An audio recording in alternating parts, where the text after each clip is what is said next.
So I can't tell you how thrilled I am to have you as a guest today. I have been following your work for many years in human development. And I just to get started, as we have this what I believe is going to be a really fascinating conversation, can you tell us a little bit about your background, your journey, and how you got to be interested in leadership and human development and doing what you're doing now?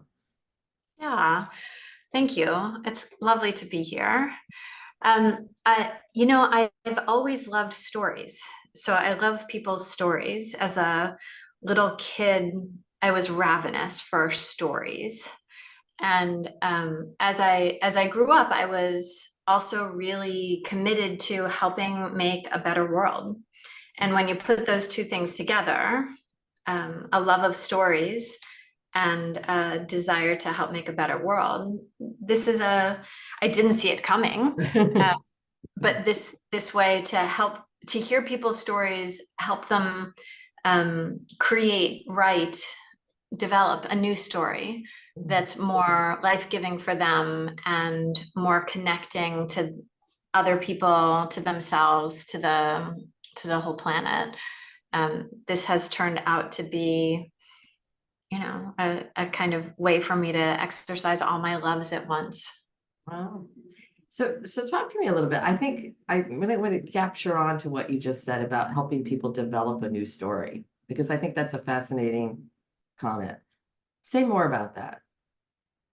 Yeah, I guess if we're going to get really accurate, I help people develop a new relationship to their stories, right? So, an executive might come to me and be really frustrated because she keeps getting the same feedback about how her style is too tough or too warm or too something.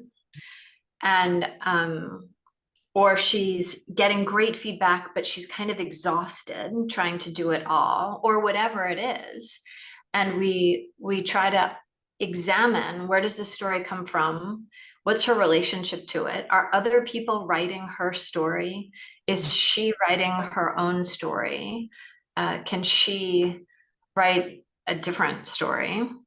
And, can we all have a different relationship to whatever stories we happen to be telling ourselves? These stories are simply our own fictions, our own constructions.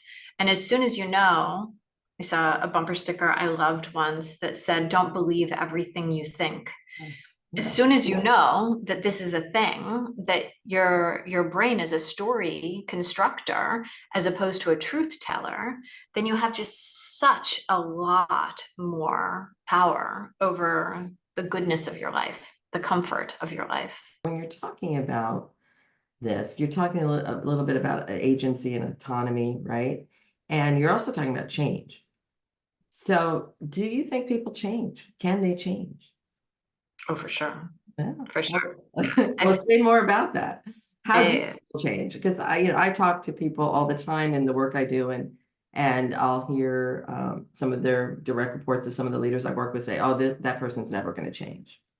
Yeah. So what are your thoughts on that? so people don't necessarily change, but I have never met someone yet who is incapable of change. Hmm. The question is, do they have the support to change? Do they have the challenge to change? And is it worth it? Is it worth it? Because change is very disruptive. It's very unsettling. We kind of think of change as rah rah great, but often it has a real cost. And so with my clients, we often look at, should you change? What would it win you? What would it lose you? What are you prepared for? But can people change? I believe we all have the capacity to change pretty much at any stage in our lives. What do you think the biggest challenges leaders face now in organizations today, when you look at the landscape and the work you're doing and the studies you've done? Right now, it seems to me that we are all setting out into an entirely new landscape. things are happening faster, they come from more directions, they have more eyes on them. That something unexpected can kind of rock the whole organization from any direction at any time. Like the possibility for disruption comes from every direction at all the time. And I think it just wasn't that way. I just don't think organizations have been that way until probably COVID was the real amplification of that trend. But we have the climate crisis, we have political unrest, we have wars, we have all these dimensions that are all shaking at once.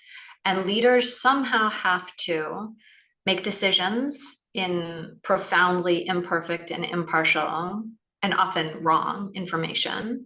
They have to lead others who are themselves very anxious and unsettled by all these changes. And they have to accomplish multiple contradictory things simultaneously. It is a really tough job. Yeah. And you talk a lot in your work about habits. So what habits do you think leaders now need to cultivate in order to navigate all of that? Because what you just described is pretty daunting that we're all dealing with.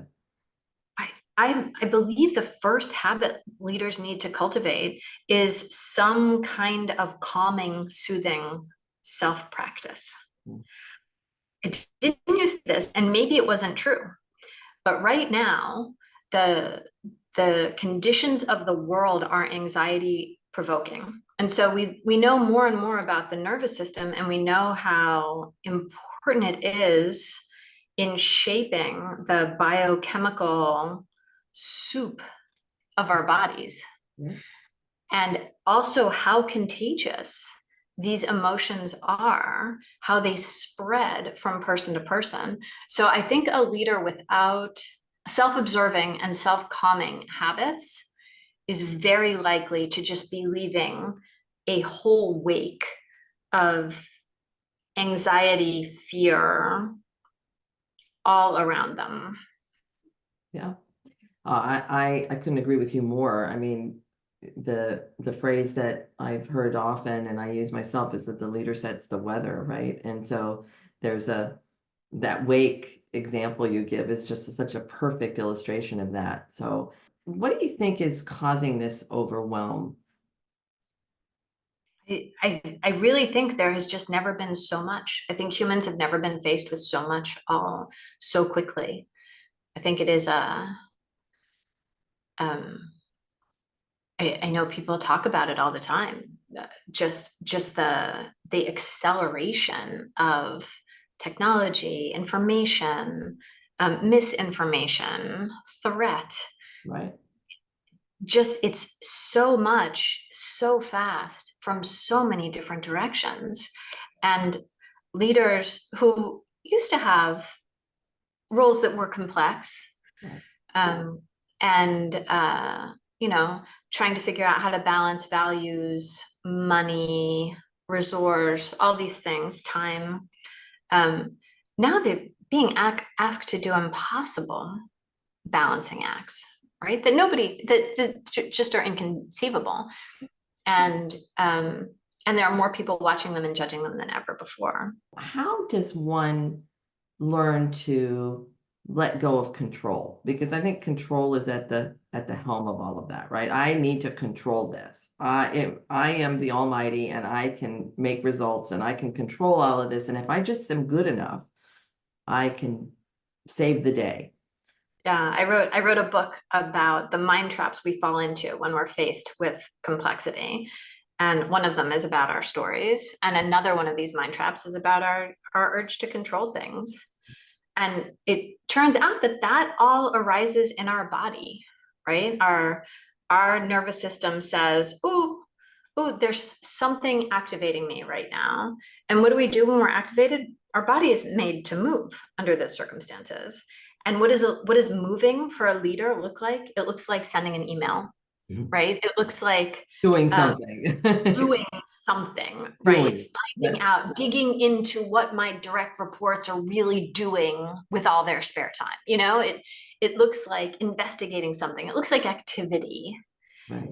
And the problem is the nervous system does not know the difference between activity that's unhelpful and activity that's super targeted and helpful, right? The nervous system is just like flailing, right? Do something. And you're right that this often shows up and let me control something. I feel out of control. I feel overwhelmed. I don't even notice that I feel out of control and overwhelmed. I notice that I feel busy and I'm not sleeping. That's what I notice. And I notice that those people over there are screwing up. Because also, when I feel busy and I'm not sleeping, I am more wired to pick up on threat, to see a kind of neutral situation in a threatening way, which just fuels my anxiety. So I think this hope is that people will be able to notice what's going on for them, notice that it's being produced in their bodies, and a more helpful response instead of doing something would be breathing, taking a few deep breaths, which shifts the nervous system and actually can shift the biochemical composition of our blood. This is a more helpful response, but it does not feel helpful in the moment. Absolutely. And especially if I'm chasing a result, right? And I'm attached to an outcome. And I'm being judged by the outcome and the result that I produce. So how do you navigate in that as well? I mean, that's all part of this complexity and this uncertainty. And especially the uncertainty of I may lose my job. I may not be seen as successful. I may be a failure. And all of those stories, going back to your stories. It does bring us right back to the story question, right? Right. Who gets to decide whether you're successful or not? Right? What is that attached to? What is your commitment to your own future, your own development, your own values? What does that look like? Breathing is very centering, but so is having some larger purpose. It's very centering. And the larger purpose is never my bonus or my quarterly objectives, right? Those are smaller purposes. They're not bad, but they're small and they don't actually activate the capacity we have to be able to handle complexity and all of this volatility. Well, this is a message. I don't have time for this. Is a message from exactly the part of the nervous system trying to settle. And we can work with that, right? And people who work with it are better leaders. They're more productive, they're less exhausted, they're happier, they accomplish things. You've written quite a few books on navigating complexity, simple habits for complex times. You're actually getting ready to release another edition of your book, Changing on the Job. What do you think you're trying to convey in all of these books about this topic of complexity and uncertainty that we're talking about? I love this question, Janet. Mm-hmm. I think I'm trying to do my part to help people live better lives and see whether there's some small difference I can make in how we relate to ourselves and one another, because right now that's not going that well. And I really believe that in this moment in human history, we stand at a crossroads. And our actions here are going to choose what's possible in the future for, generations. I know so fully into the marrow of my bones that humans have what it takes to be compassionate, kind, creative, connected, across difference, across distance, right? We know how to do this. And when we're afraid, that turns off. And what we are is self-protective, violent, and often vile. So trying to figure out how can we pour less fear into the human system, and how can we metabolize our difficulties into development? This is the conversation I'm trying to have with people. How do we foster love and connection and clarity instead of disconnection, disorder, and the dissolving of our social structures? How do we foster that? With all the knowledge you have about human development, what's the one thing you would tell people? Here's one thing that you can actually start doing tomorrow, today, right this moment, to start this path. I think that this is going to sound maybe simplistic, but prioritize relationships. Prioritize relationships with your staff, with your colleagues, with your children, with your dog. Like, I don't even care who you're prioritizing relationships with, but relationships are the key to health, longevity, creativity, organizational results, profits. You can almost not name a thing that relationships don't support.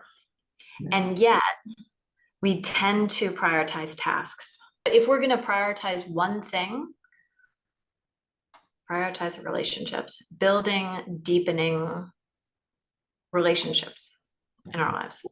Yeah. I think as you talk about that, I think about connection, and all of the things you just mentioned, go back to connection on some level, and how do we get better at that, get better at connecting so that we're not disconnected. Fascinating. Okay. So again, I could talk to you all day. I did want to ask you this one question that I ask everyone that comes on the show. What's one inspirational quote that you either have of your own or you like, or some motto or something that you would like to leave this audience with today? Many people have been given the credit for this quote, so I can't even tell you who said it. But the quote is, "We do not see the world as it is. We see it as we are." This fundamental notion that the world that we're seeing is refracted through our own sense making, and that we can change that sense making, and in so doing we can change the very conditions of our world. I think that that's an incredibly powerful thing. I work with some of the leaders of some of the biggest and most complex organizations in the world, and some really little and super complex organizations, family-owned businesses, not-for-profits, and corporates. I know that right now leading is tough, and there is a pathway to more ease and more joy, along with more success. We just need to forge a different way of leading. And as we do that, people are shocked at how much time it opens up for them, how much better they can sleep, how much more time they get with their kids, and how much more successful their organization is. I urge the leaders who are listening, I understand it's hard, and today is a great day to begin a new path. Thank you so much, Dr. Berger, for being with us today and for sharing your wisdom. I really appreciate it. Thank you so much, Jana. It's lovely to be here.